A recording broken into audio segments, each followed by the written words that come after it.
Sa isang tahimik na baryo, kung saan ang hangin ay may halong halimuyak ng mga bulaklak at bagong aning palay, doon lumaki si Elisa. Siya ang pinakamaganda sa kanilang nayon. May mahaba at umaalong buhok, mga matang tila bituin sa liwanag ng buwan, at isang ngiti na kayang pakalmahin kahit ang pinakabagabag na puso. Ngunit higit sa lahat, ang kanyang puso ay puno ng pag-ibig, lalo na para sa nag-iisang lalaking kanyang hinintay sa mahabang panahon. Si Andres. Si Andres ay anak ng isang magsasaka.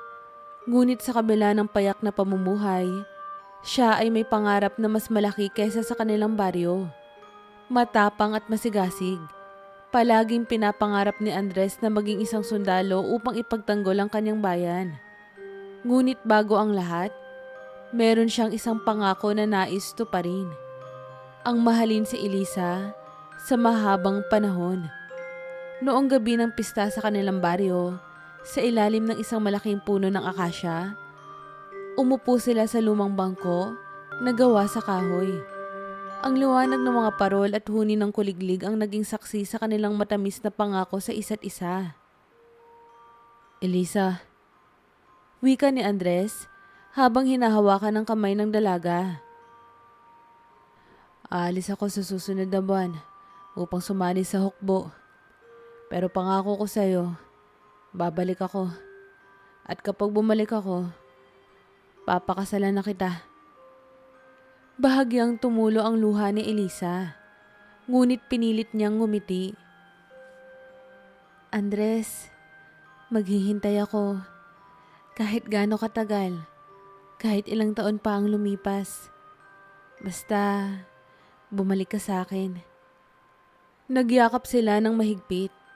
Tila ipinapasa ang init ng kanilang pagmamahalan sa isa't isa bago ang matagal na paghihiwalay. At ganoon nga ang nangyari. Sa sumunod na buwan, iniwan ni Andres ang kanilang baryo upang sumabak sa digmaan. Mula noon, araw-araw na naghintay si Elisa sa lilim ng punong akasya. Nakatanaw sa malayo na parang doon manggagaling ang kanyang kasintahan. At sa bawat paglubog ng araw, isang panibagong dasal ang kanyang inuusal. Andres, bumalik ka. Hindi ako mawawala. Nandito lang ako palagi. Ngunit ang hindi niya alam na ang pangakong iyon ay susubukin ng tadhana sa paraang hindi niya kailanman inasahan. Sa unang taon ng paglisan ni Andres, hindi kailanman nakaramdam ng pangungulila si Elisa. Hindi dahil hindi niya ito na-miss, kundi dahil araw-araw niyang natatanggap ang liham ng kanyang kasintahan. Sa bawat liham na dumarating, tila nababawasan ang lungkot sa kanyang puso. Isinasalaysay ni Andres ang kanyang buhay bilang sundalo. Ang kanyang unang pagsabak sa digmaan, ang pagod ng pagsasanay, at ang pangungulila niya kay Elisa. Ngunit sa kabila ng lahat, hindi nawawala ang pangako sa dulo ng kanyang bawat liham. Mahal kong Elisa, matatag ako rito, pero ikaw ang nagpapalakas sa akin. Huwag kang bibitaw, dahil babalik ako sa'yo. Ikaw at ang ating munting baryo ang lagi kong pinapangarap. Bawat linggo, walang palya ang tugon ni Elisa. Sa kanyang mga sulat, ikinukwento niya kung paano niya inaalagaan ang kanilang bahay, kung paano siya nakikihalubilo sa kanilang baryo, at kung paano niya iniisip ang araw ng pagbabalik ni Andres. Mahal kong Andres, pinangangalagaan ko pa rin ang ating puno ng akasya. Dito pa rin ako palaging nauupo, naghihintay sa pagbabalik mo. Ipinapangako kong maghihintay ako kahit gaano katagal. Sa bawat liham, lumalalim ang pananabik nilang dalawa.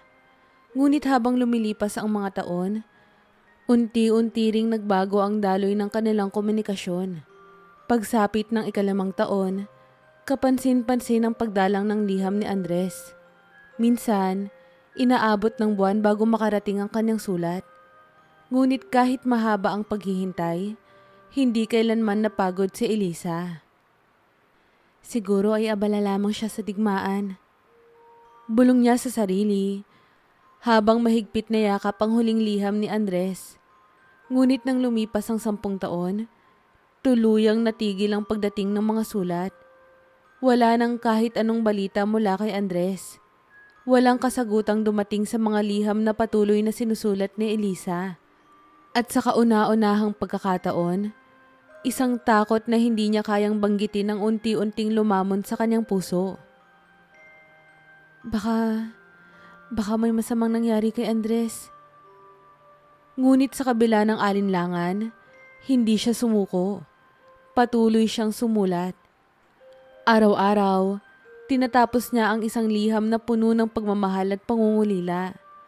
Inilalagay niya ito sa kahon sa ilalim ng kanyang kama, kasama ang daan-daang liham na hindi pa naipapadala. At sa bawat liham, isang pangako ang inuulit niya. Andres, hindi ako mawawala. Nandito pa rin ako, naghihintay. Dumaan ang isa pang dekada. 20 taon na ang lumipas mula nang umalis si Andres. Si Elisa, sa kabila ng pananatiling maganda sa kabila ng panahon, ay nagsimula ang unti-unting maramdaman ang bigat ng kanyang paghihintay. Ang kanyang buhok, na noon ay maitim at mahaba, ngayon ay nagsisimulang magkulay pilak. Ang kanyang mga mata, na noon ay puno ng kinang ng pag-ibig, ngayon ay may bahid ng kalungkutan. Ngunit kahit kailan, hindi siya sumuko. Tuwing may makikitang sundalo na bumabalik sa kanilang bayan, dali-dali siyang lalapit. Umaasang isa roon si Andres. Ngunit sa tuwing titignan niya ang kanilang mga mukha, wala roon ang kanyang minamahal. Tuwing may bagong kasal sa kanilang baryo, palihim niyang inilalagay ang kamay sa kanyang dibdib. Pilit pinapatahan ang pusong patuloy na naghihintay. At tuwing may pista sa kanilang bayan, mag-isa siyang nauupo sa ilalim ng puno ng akasya. Ang punong naging saksi sa kanilang mga pangako.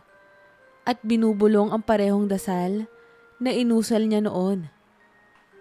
Andres, bumalik ka. Hindi ako mawawala. Lumipas ang 30 taon, 50 taon na siyang naghihintay. Sa panahong ito, halos lahat ng kanyang kakilala ay nakapag-asawa na, nagkaroon ng pamilya, at lumipat sa ibang bayan.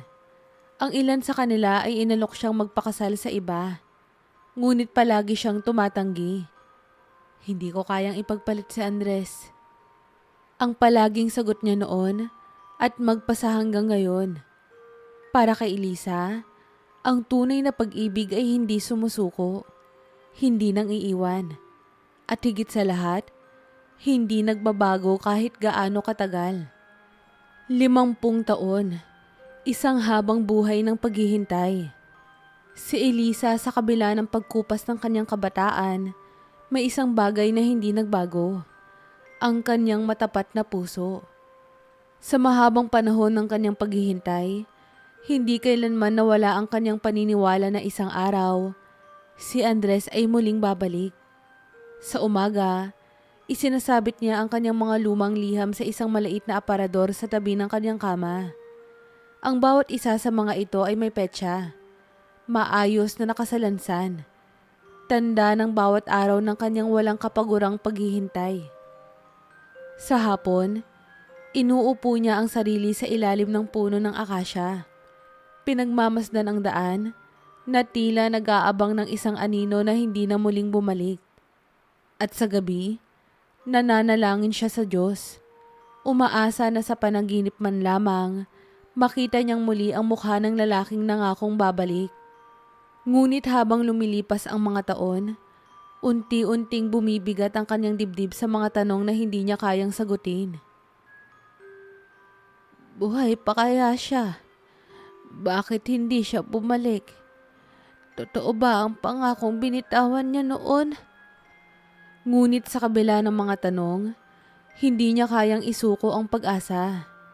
Dahil para sa kanya, ang isang pangako ay hindi dapat mabali. Isang araw, habang inaayos ni Elisa ang kanilang lumang bahay, Dumating ang isang sulat mula sa isang taong hindi niya kilala. Isang lalaking nagpakilalang Marco. Isang sundalo, gaya ni Andres.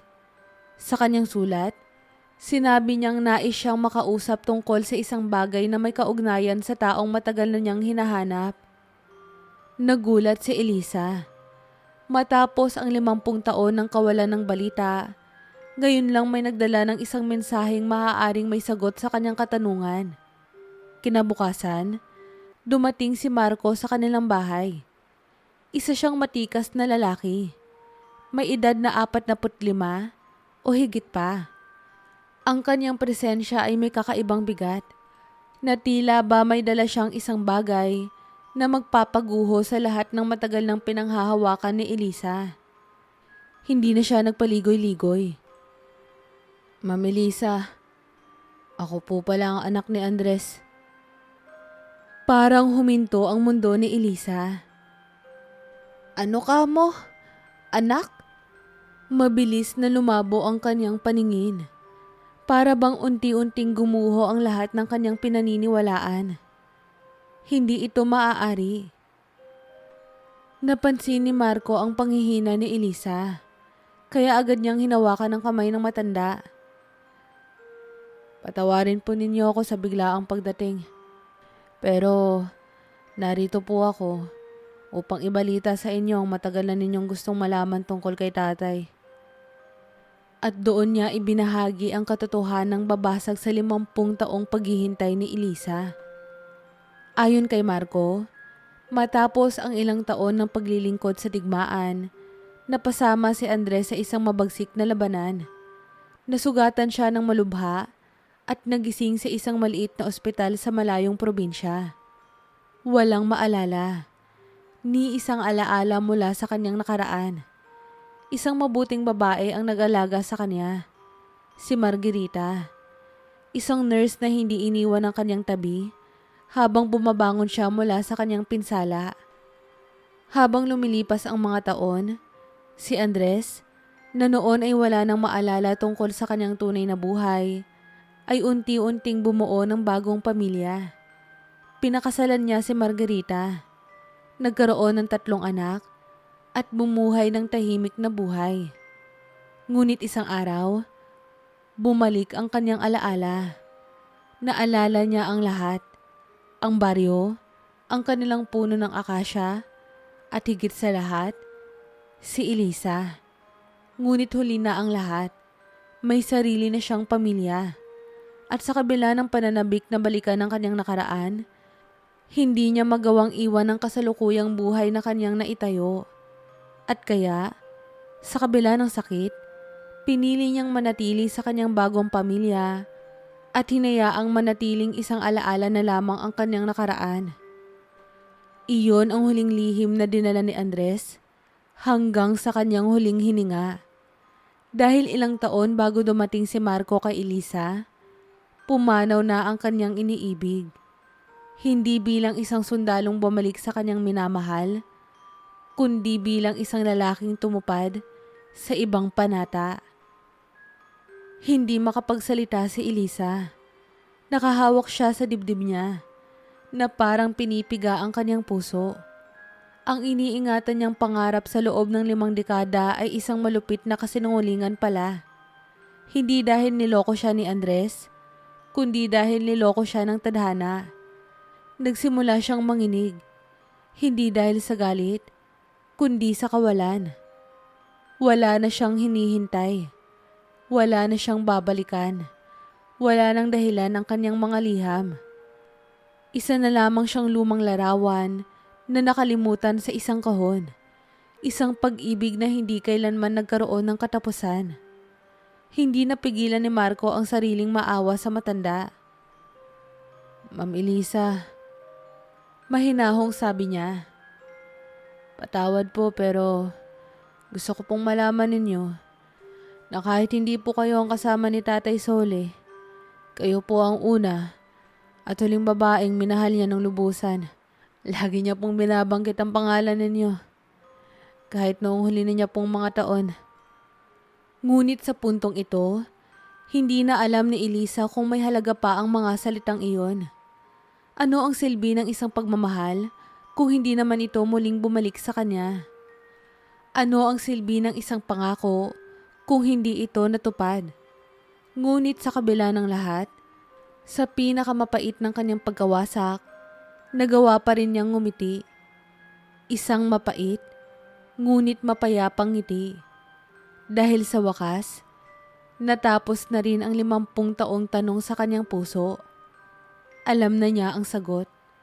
At sa kauna-unahang pagkakataon, inamin niya sa kanyang sarili ang isang bagay na matagal na niyang itinanggi. Andres, mukhang hindi ka na talaga babalik. Sa loob ng maraming taon, inakala ni Elisa na wala nang hahapdi pa kaysa sa sakit ng paghihintay. Ngunit ngayong natanggap na niya ang sagot na matagal na niyang inasam, doon niya nalaman na mas masakit pala ang katotohanang bumagsak kaysa sa pangakong hindi natupad. Sa buong buhay niya, hinintay niya si Andres. Sa bawat paggising, sa bawat liham, sa bawat dasal, ang kanyang pag-ibig ay walang pag-aalinlangan. Ngunit ngayong natuklasan niyang hindi na ito babalik, hindi sa kadahilan ng pagtataksil, kundi sa pag-iral ng isang bagong buhay, pakiramdam niya ay wala nang natira sa kanya. At mas masakit pa rito, hindi man lang siya nasama sa kwento ng huling buhay ng lalaking minahal niya. Isa na lang siyang anino ng isang dating pangako. Hindi na kailanman muling matutupad. Matapos ang pag-uusap nila ni Marco, halos hindi na naigalaw ni Elisa ang kanyang katawan. Para siyang pinutulan ng pakpak.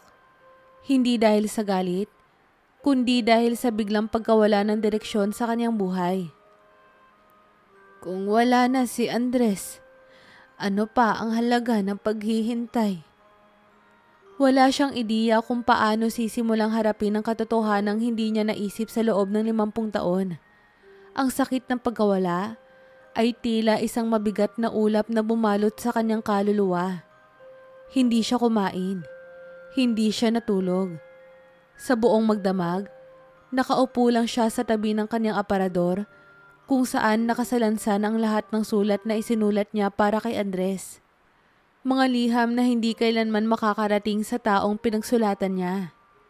Isa-isa niyang dinampot ang mga ito.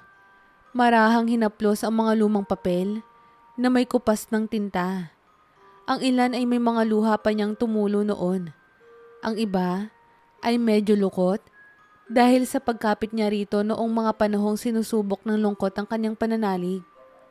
Habang binabasa ang kanyang mga lumang liham, naramdaman niya ang panibagong hapdi sa kanyang puso. Parang isang pelikulang bumabalik ang lahat. Ang dating pagmamahal, ang matamis na pangako, at ang malupit na paglimot ng tadhana. Sa kanyang huling liham, na isinulat niya 3 araw bago dumating si Marco, may isang pangungusap siyang hindi makakalimutan.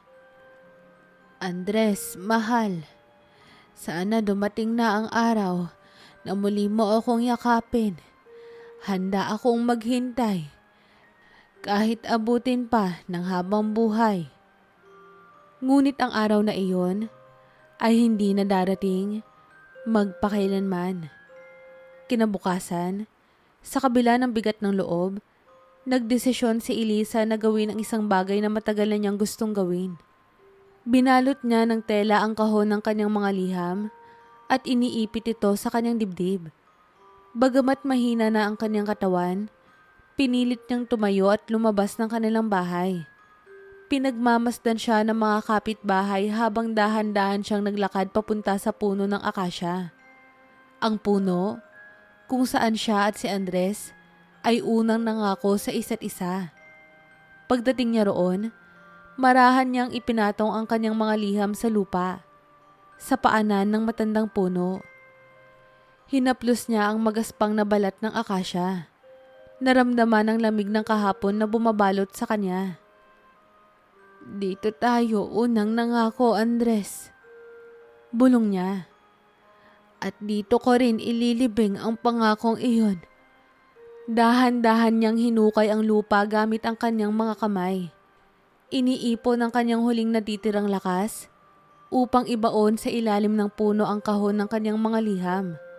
Ang huling alaalang mayroon siya ng kanilang pag-ibig. Sa bawat paglubog ng papel sa lupa, parang unti-unting lumulubog din ang bahagi ng kanyang puso. Ngunit sa kabila ng sakit, sa kauna-unahang pagkakataon, naramdaman niyang bumibigat ang kanyang dibdib. Hindi dahil sa paghihintay, kundi sa pagtanggap. Sa wakas, tinanggap na niya na si Andres ay hindi na babalik. Ngunit hindi ibig sabihin nito na nawala ang kanyang pagmamahal. Hindi nagbago ang kanyang panata. Hindi siya sumuko. Hindi kailanman. Sa sumunod na linggo, madalas na lang nakikita si Elisa na nakaupo sa ilalim ng akasya. Tahimik na pinagmamasdan ng pagdapo ng mga dahon na tinatangay ng hangin. Ang mga tao sa kanilang baryo ay hindi nagtaka. Alam nila na ang matandang dalaga ay may kwento ng pagmamahal na hindi natapos. Isang kwento ng isang babaeng naghintay ng kalahating siglo para sa isang lalaking hindi na kailanman bumalik. Ngunit sa kabila ng kanyang lungkot, napansin nilang may kakaibang kapayapaan sa kanyang mukha. Para bang sa wakas, natagpuan niya ang sagot na matagal na niyang hinahanap. Ngunit ang hindi nila alam, ang kapayapaang iyon ay may kasamang isang tahimik na paalam. Dahil sa loob ng kanyang puso, alam na ni Elisa na wala ng dahilan upang manatili siya rito. At marahil, sa isang lugar na hindi abot ng panahon at alaala, may isang taong naghihintay sa kanya. At sa panahong iyon, wala ng paghihintay. Wala ng pangakong masisira. Dahil sa wakas, doon na sila muling magkikita. Isang umaga, sa mismong araw ng piyesta sa kanilang baryo, ang parehong piyesta kung saan siya at si Andres unang nangako sa isa't isa, biglang bumuhos ang malakas na ulan. Ang buong baryo ay abala sa paghahanda sa pista. Ngunit isang balita ang nagpakawala ng kilabot sa mga nakatira roon. Si Elisa ay natagpo ang walang malay sa ilalim ng puno ng akasya. Si Aling Nena, isa sa kanyang matalik na kaibigan, ang nakakita sa kanya. Tumakbo siya palapit. Umaasang humihinga pa ang matanda. Ngunit nang hawakan niya ang kamay nito, naramdaman niyang malamig na ito. Parang dahong matagal nang nalaglag sa puno. Wala ng buhay. Sa kanyang kandungan, mahigpit pa ring yakap ni Elisa ang isang lumang sulat. Ang huling liham na ipinadala sa kanya ni Andres 50 taon na ang nakakalipas. Ang tanging laman ng sulat, "Mahal kong Elisa, huwag kang bibitaw. Malapit na akong bumalik. Maghintay ka pa, mahal ko." At naghintay nga siya. Ngunit ang pangakong iyon ay hindi na kailanman natupad. Hindi lang ang ulan ang bumagsak ng araw na iyon, kundi pati ang puso ng buong baryo. Si Elisa, ang babaeng kilala sa kanyang walang hanggang katapatan sa pag-ibig, ay tuluyan nang namaalam. Inilibing siya sa tabi ng puno ng akasya, sa ilalim ng lilim nito, kung saan madalas siyang umupo upang hintayin ang pagbabalik ng isang pag-ibig na hindi na bumalik. Sa mismong paanan ng kanyang puntod, itinanim ni Marco, ang anak ni Andres, ang isang bagong punla ng akasya. Isang simbolo ng isang pagmamahal na hindi kailanman nagwakas, kahit hindi ito natupad sa realidad. Habang nagluluksa ang buong baryo, isang bulong ang narinig ng ilan mula sa ihip ng hangin. Tila tinig ni Elisa. Isang huling mensahe bago siya tuluyang lumisan. "Mahal kong Andres, natapos na ang aking paghihintay." Ngunit may isang bagay na hindi nakita ng sinuman. Sa dipit hapon ng araw ng kanyang libing, habang ang araw ay papalubog at ang langit ay pinapalumitean ng gintong liwanag, isang lalaki ang tahimik na lumapit sa kanyang puntod. Isang matandang lalaki. Payat, nakayuko, at may hawak na tungkod. Ang kanyang mukha ay puno ng hinagpis at ang kanyang mga mata ay puno ng mga luhang hindi na niya kayang itago. Dahan-dahan siyang lumuhod sa harap ng puntod ni Elisa. Hinaplos niya ang lupa. Tila inaabot ang isang taong matagal niyang inibig. Ngunit huli na ang lahat upang makasama. At sa kanyang bibig, may isang pangalawang binitawan. Elisa. Siya si Andres. At sa huli, kahit papaano, bumalik siya. Tinupad ang huling pangakong binitawan niya sa kanyang pinakamamahal na Elisa.